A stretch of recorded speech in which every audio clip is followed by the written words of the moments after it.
Remember Vetements? Today, the name Demna is infamous for the Balenciaga scandal. And although he's been laying low lately, along with Balenciaga, who recently finally began posting on IG again, albeit with comments disabled like cowards, but in the eyes of many, his legacy, his being Demna, has been forever tainted as well. And it's easy to write the guy off as a fill in the blank with whatever adjective you like for him. But despite his obviously questionable decisions as of late, he is a pretty talented designer. All the smoke that's emanating from the whole fallout seems to have blotted out Vetements from view lately. And it seems like they're pretty much a thing of the past now.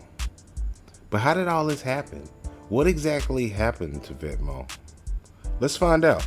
I'm Nate the Great from TakeFlight214.com, and this is the rise and fall of Vetements. But before we get started, don't forget to smash that like button for me. Liking and sharing these videos is the only way to get the YouTube algorithms to notice us and to suggest us to more people, which helps us grow a lot. And we can't do it without you guys' help. So I'm so appreciative for all of the support that you've given us up until this point, and I ask that you continue to do so. But with that being said, let's get to this story. I'll start out by saying I won't really go too much into the history of Demna as a person because I kind of did that in the Rise and Fall of Balenciaga video. I really suggest that you go back and check that out as well because it all kind of ties into this one. But it's kind of like a summary. Demna's story started in Georgia, the country, not the state, where he and his friends all had to wear the same clothes growing up. And the lack of individuality drove his interest in fashion later on in life. In 2002, Demna was drawn to the Royal Academy of Fine Arts in Antwerp. His fashion career started in 2009 at Maison Margiela as a women's designer. Now, Margiela being a fashion company that where most designers remained anonymous, and this would later be a concept that Vetements would adopt as well. From Margiela, Demna moved on to Louis Vuitton in 2012. There, he worked under the designers like Marc Jacobs and Nicolas Jesquer as a women's designer for catwalk fashion. Only 2 years later, in 2014, Demna left Louis Vuitton and founded his own brand, Vetements, with his brother, Guillaume, and 6 other anonymous designers. Now, on a side note, Vetements sounds super fancy when you say it in English. Vetements.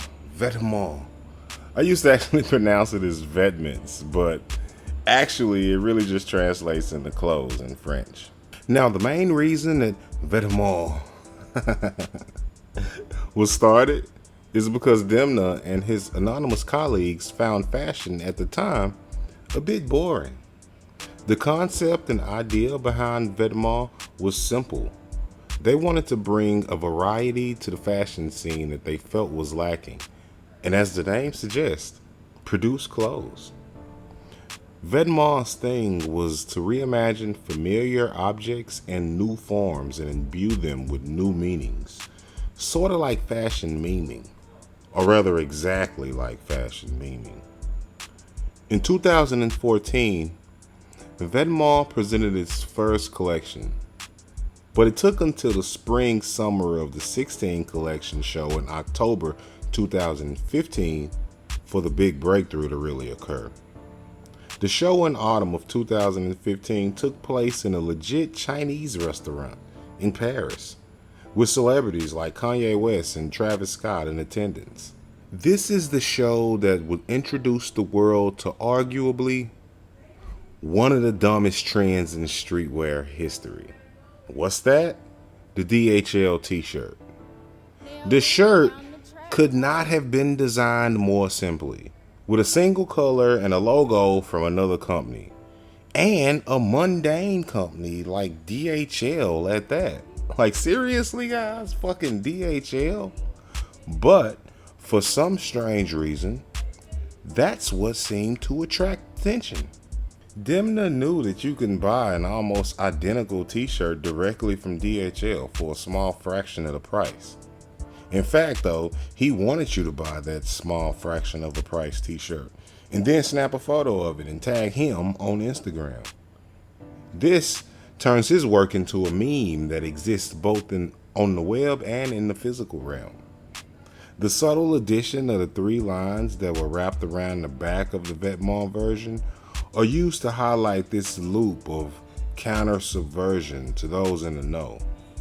And once released, despite a price tag of €245, which is at this point in time probably about 260, 270 US, the shirt managed to sell out immediately. And with the Spring Summer 16 show, Vetements finally gained acceptance in the Parisian fashion world, even though Vetements wasn't exactly what they were looking for, and in fact, it was the exact opposite of everything the fashion world stood for at that time. But fear not, this was the era where high fashion brands began itching to eat off of the culture, so they were more than happy to play ball. To counterbalance some of the pioneering steps, Vetements also acted to reinforce standards of history from both inside and outside of the fashion industry. Their official website was just one example of how Vetements tapped into the legacy of other key players in the industry to bolster their own. Thus, it's no coincidence that the layout of the Vetements website basically duplicated that of the now defunct online magazine Style.com. Vetements could be blamed for many of the trends that many insist contributed to the death of the hypebeast era. For example, the logo mania, which they brought back to life. But really, Vetements was an expensive streetwear brand that lived exactly how society developed. Society wanted to wear streetwear that looked cool, but at the same time, they wanted to make a statement. I mean, you had tons of new money that wanted to look like their favorite social media influencer. And because of that, and now to the fact that they had money, they were able to buy expensive clothes. And through this, Vetements established itself as an important part of the Parisian fashion scene. The DHL collection wasn't even the only controversial collection from Vetements either. A few years later, they started to print these Police t-shirts or designs on dark green clothes, which is cool except for the fact that it looks like the real police clothes in Germany. It even went so far that in Stuttgart, a raincoat was confiscated by the police because of quote-unquote misuse of titles. By 2015, Vetements was being super hyped. Kanye West developed a close friendship with Demna, and for a while it seemed like if he wasn't wearing the Yeezy brand, he was wearing Vetements. Vetements leaned heavily into the things that we can now look at as tropes of streetwear. Big garish logos, wild graphics, rips, tears all over prints. But along with this, they included odd aspects like non-symmetrical cuts and overly boxy shoulders. It definitely was a love it or hate it, feast or famine type of thing. Many thought that all of the hype around Vetements said more about how boring fashion actually was at the moment than about Vetements itself as a company or as a brand. Demna leaned hard into adventurous cuts and collabs with everyday brands to craft a stylistic version of society itself. But later that year, in 2015, bad news was surfaced for Vetements. Demna would be joining Balenciaga to replace former artistic director Alexander Wang.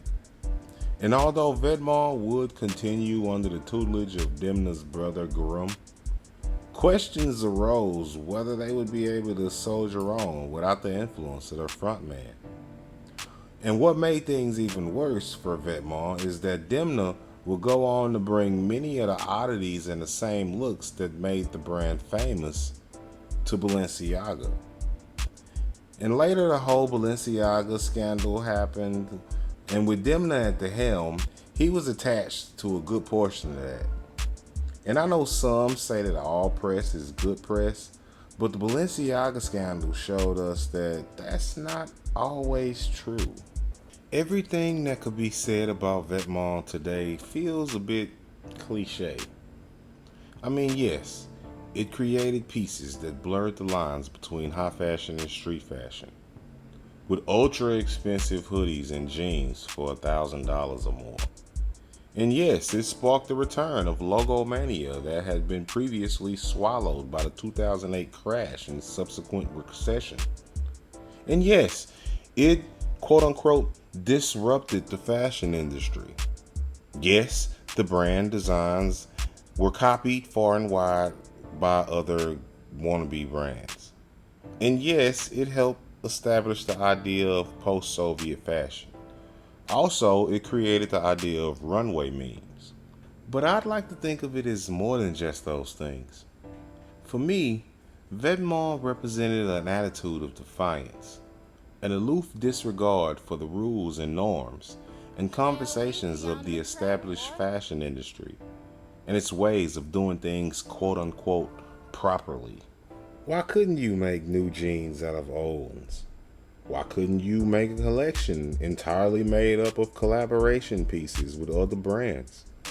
Why couldn't you use someone else's logo altogether on your t-shirt? Whether fetishizing DHL or Spider-Man pajamas, Vetements always was in on the joke of itself. Although at points, it kind of seemed like it was at the expense of the people that was willing to shell out money for some of the stuff.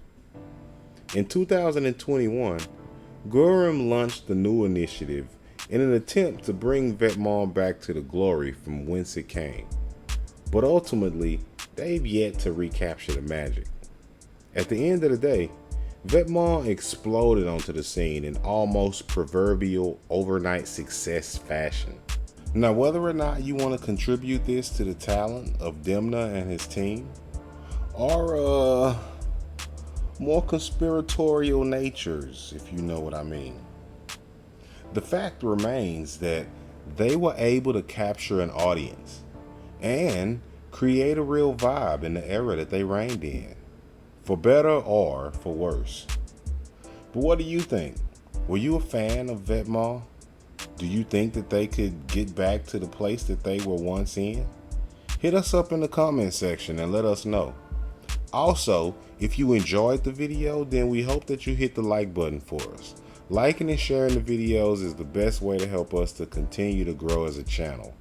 And if you want to be updated whenever we drop a new episode, then hit the subscribe button and then the notification bell. That way you will be dinged whenever a new video drops. But with that being said, I'm Nate the Great from TakeFlight214.com signing out. Until next time, peace.